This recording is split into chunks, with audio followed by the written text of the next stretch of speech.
Video شروع کرنے سے پہلے میں آپ کو ایک بات بتا دیتا ہوں کہ آج کی اس ویڈیو میں آپ کو صرف یہ بتانے والا ہوں کہ ماں باپ کی قبر پر جا کر ہمیں کیا پڑھنا چاہیے۔ رہی بات یہ کہ ماں باپ کی طرف سے صدقہ و خیرات کرنا یا ان کے نام سے قربانی کرنا یا ان کے نام سے حج کرنا یا ان کے نام سے کچھ بھی نیک عمل کرنا، اس پہ اگر آپ بولیں گے تو میں ایک دوسری ویڈیو بنا دوں گا۔ آج کی اس ویڈیو میں آپ کو یہ بتانے والا ہوں کہ ماں باپ کی قبر پر جا کر ہمیں کیا کیا پڑھنا چاہیے اور جو کچھ ہم نے پڑھا ہے اس کا ثواب ہمیں ماں باپ کی روح کو کس طرح ایصال ثواب کرنا چاہیے۔ دیکھیے کچھ لوگ کیسے ہوتے ہیں جنہیں سورہ فاتحہ یا الحمد شریف یا بہت ساری سورتیں ان کو یاد ہوتی ہیں، درود پاک یاد ہوتا ہے، قرآن پاک کی آیتیں یاد ہوتی ہیں، تو ان کو چاہیے کہ وہ ساری چیزیں جا کر اپنے ماں باپ کی قبر پر پڑھیں یا گھر پر ہی پڑھیں اور وہیں سے ایصال ثواب کر دیں، یا جب اپنے ماں باپ کی قبر پر جائیں تو وہاں پر وہ ان کے نام سے ایصال ثواب کر دیں۔ لیکن کچھ لوگ ایسے ہوتے ہیں کہ جنہیں قرآن پاک کی صورتیں یاد نہیں ہوتی ہیں، انہیں زیادہ چیزیں نہیں یاد ہوتی، تو پھر اگر وہ اپنے ماں باپ کی قبر پر جائیں تو انہیں کیا پڑھنا چاہیے۔ سب سے پہلے میں آپ کو یہ بتا دیتا ہوں کہ کافی لوگ پریشان رہتے ہیں کہ ہمارے رزق میں برکت نہیں ہوتی ہے، تو دیکھیے رزق میں برکت کیوں نہیں ہوتی ہے۔ کنز العمال جلد نمبر 6 کی حدیث پاک ہے کہ بندہ جب ماں باپ کے لیے دعا کرنا چھوڑ دیتا ہے تو اس کا رزق قطع ہو جاتا ہے، یعنی اس کے رزق سے برکتیں ختم ہو جاتی ہیں۔ یہ مسئلہ اس لیے بیان کر رہا ہوں کہ والدین جب تک زندہ ہیں تبھی بھی آپ ان کے لیے دعا کرتے رہیں، ان کی لمبی عمر کے لیے، ان کی خیر و برکت کے لیے، اور جب ان کا انتقال ہو جائے تو آپ ان کے لیے ایصال ثواب کریں، ان کے قبر پر جائیں۔ ایک دوسری حدیث پاک ہے ابن عدی فی الکامل کی کہ جو شخص جمعہ کے دن اپنے ماں باپ یا ان میں سے کسی ایک کی قبر کی زیارت کرے اور وہاں پر سورہ یاسین شریف کی تلاوت کرے تو اس کی بخشش ہو جاتی ہے، یعنی سورہ یاسین شریف کا ثواب اسے بھی ملے گا اور اس کے ماں باپ کو بھی ملے گا۔ تو ان ساری حدیث پاک سے یہ بات تو ثابت ہو جاتی ہے کہ ماں باپ کی قبر پر جا کر ہمیں کچھ نہ کچھ پڑھنا ہی چاہیے۔ اب جن کو آتا ہے وہ تو پڑھ لیں گے، لیکن جن کو کچھ بھی نہیں آتا تو میں ان کو بتاتا ہوں کہ سب سے پہلے آپ وضو بنا لیں۔ وضو بنانے کے بعد جب آپ ماں باپ کی قبر پر پہنچیں تو ان کو سلام کریں، السلام علیکم، وہ آپ کے سلام کا جواب دیں گے لیکن آپ کو وہ آواز نہیں آئے گی۔ اس کے بعد آپ درود پاک پڑھ لیں، سورہ فاتحہ یعنی الحمد شریف پڑھ لیں اور 3 مرتبہ سورہ اخلاص یعنی قل هو اللہ احد شریف پڑھ لیں۔ اگر آپ کو صرف درود پاک یاد ہے تو آپ درود پاک پڑھ لیں 11 مرتبہ، 100 مرتبہ، جتنا زیادہ آپ پڑھ سکتے ہیں اتنا پڑھیں۔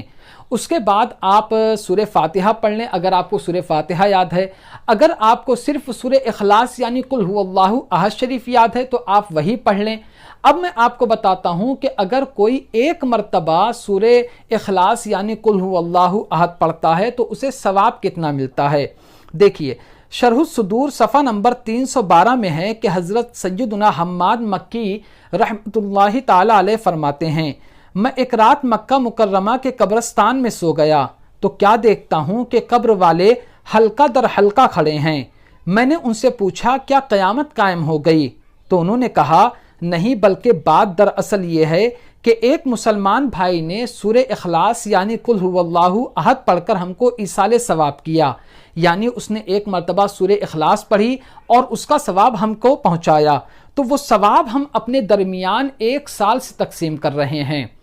ناظرین اس سے کیا پتہ چلتا ہے کہ سورہ اخلاص یعنی قل هو اللہ احد شریف کا ثواب اتنا زیادہ ہے کہ 1 سال تک وہ قبرستان کے مردے آپس میں تقسیم کر رہے ہیں۔ تو اگر آپ اپنے والدین کے نام سے 1 مرتبہ سورہ اخلاص پڑھ لیں یا 50 مرتبہ پڑھ لیں یا 100 مرتبہ پڑھ لیں تو آپ سوچ سکتے ہیں کہ ان کو کتنا ثواب ملے گا۔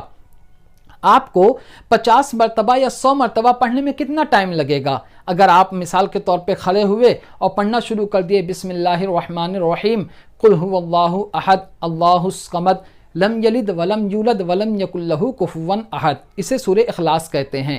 اب اگر آپ یہ 25 مرتبہ، 75 مرتبہ، 100 مرتبہ پڑھ دیں تو آپ حساب بھی نہیں لگا سکتے کہ آپ کے ماں باپ کو کتنا ثواب ملے گا۔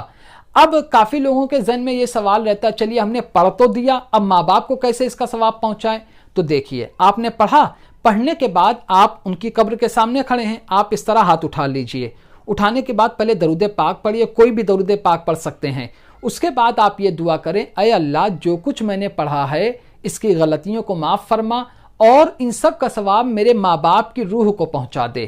اگر آپ بہت لمبی دعا نہیں کر سکتے تو آپ اتنا ہی کہہ دیں کہ یا اللہ جو کچھ میں نے یہاں پڑھا، گھر پہ پڑھا، مسجد میں پڑھا، جہاں بھی آپ نے اپنے ماں باپ کے لیے پڑھا ہے یا جو بھی آپ نے نیک عمل کیا ہے، اس طرح دعا کریں، اے اللہ ان سب کا ثواب